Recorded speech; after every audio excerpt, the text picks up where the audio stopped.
করে জাতির মধ্যে হিংসা প্রতিহিংসা গ্যাস সৃষ্টি করে জাতিকে পরস্পরের বিরুদ্ধে লাগিয়ে এরা জাতির সম্পদ চুরি করেছে, ডাকাতি করেছে, লুণ্ঠন করেছে, মানুষের উপর চাপিয়ে দিয়েছে। এই বদলপাল রাজনীতির এখন অবমাননা সুযোগ এসেছে। 12 তারিখে এই নির্বাচন কোন সাধারণ নির্বাচন না। স্বাধীনতার পর থেকে 94 বছর যারা জাতির সাথে ধোঁকাবাজি করেছে, বিশ্বাসঘাতকতা করেছে, বেইমানি করেছে, এদেরকে লাশ দেখানোর নির্বাচন। এই নির্বাচন এদেরকে বলতে হবে না, অনেক হয়েছে, এখন রাজনীতির ময়দান থেকে সরে যাও। রাজনীতির নাম ব্যবসা নয়, রাজনীতির নাম চাঁদাবাজি নয়, রাজনীতির নাম দুর্নীতি নয়, রাজনীতির নাম মামলাবাজি নয়, রাজনীতির নাম মানুষকে কষ্ট দেওয়া নয়, রাজনীতির নাম আমার মায়ের গায়ে হাত দেওয়া নয়।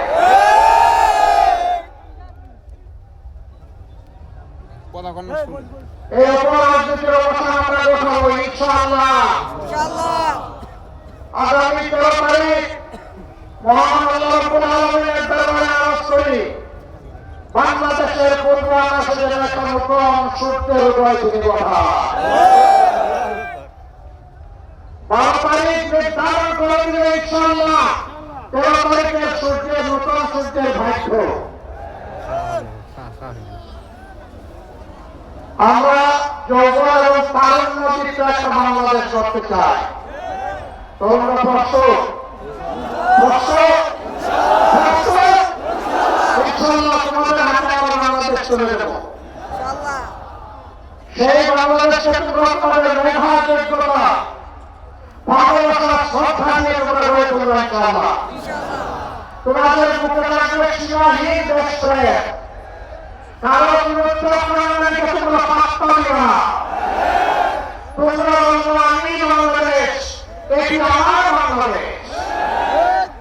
আমরা সেই বাংলাদেশ গড়ে তোমাদের হাতে তুলে দিতে চাই। আমরা তোমাদের হাতে নিয়ে তোমাদেরকে অপমান করতে চাই না।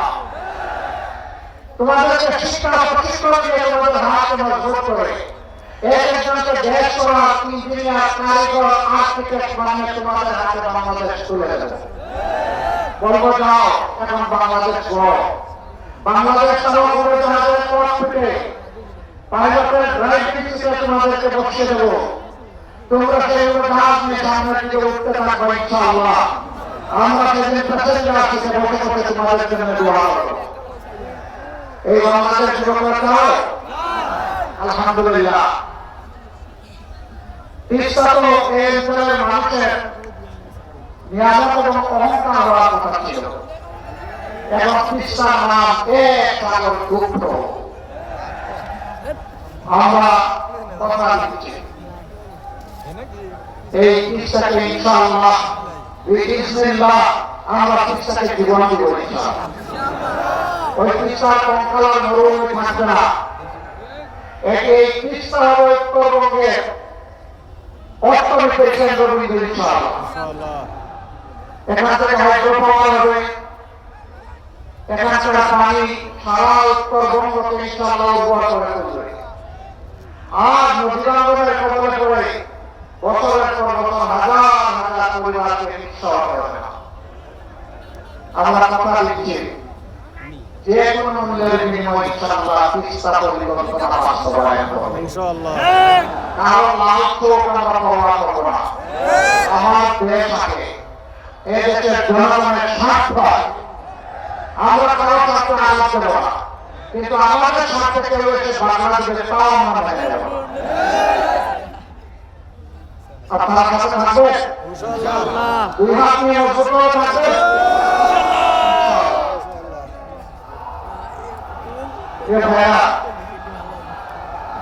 এখানে অনেকগুলো যৌক্তিক দাবি রয়েছে। পরিবারের সলমত আধুনিক এটা আধুনিক বাংলাদেশে আলাদা। এরপরে আছে পরিবারের থেকে রংপুর পর্যন্ত রাস্তা। আমি রাস্তা দিয়ে ব্যবহার করেছি। মাঝে মাঝে মনে হয় রাস্তা না থাকো এইরকম বলতে অথচ লোকের এখানে জাহাজ অবস্থা দেখেন উত্তরবঙ্গ থেকে কথা কইতেছে উনি প্রধান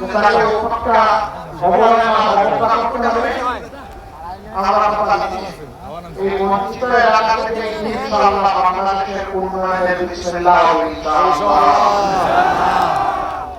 যুগ ধরে এলাকার মানুষকে বঞ্চিত করা হয়েছে মসজিদে পাঁচ বছর ধরে অনেকে গিয়েছেন জনগণের দিকে তাকানোর সময় 5 বছরে পার হয় আর বাকি সময় জনগণ তাকে আসছিলেন না আমরা সেই বসন্তের কুকিল না আমরা বিপদে আছি আমরা সুখের সময় আছি আমরা বিপদের সময় দেশ ছেড়ে চলে যাই না আমরা মাটি কামড়ে পড়ে থাকি মাটি কামড়ে পড়ে থাকবো ইনশাআল্লাহ আমরা এই দেশবাসীর বুকেই আশ্রয় চাই ইনশাআল্লাহ চাই অন্যদের কোনো বিশ্বাস আমাদের প্রয়োজন নাই বাংলাদেশে আল্লাহ দান করেছেন এটাই আমাদের জন্য যথেষ্ট এটা মানে কাছ থেকে চলে যায় কেন যারা নিজেদের তৈরি করা বেশিরভাগের যন্ত্রণাটাকে বুক করতে না হয় যারা মনে করে এই দেশ নিরাপদ নয় যারা মনে করে এই দেশ উন্নত নয় তো উন্নত হতে ভালো জিনিস করতে পেরেছে তোমরা তো বাংলাদেশের চেষ্টা করলি তো আমার দেশটাকে দেশের বলি না কেন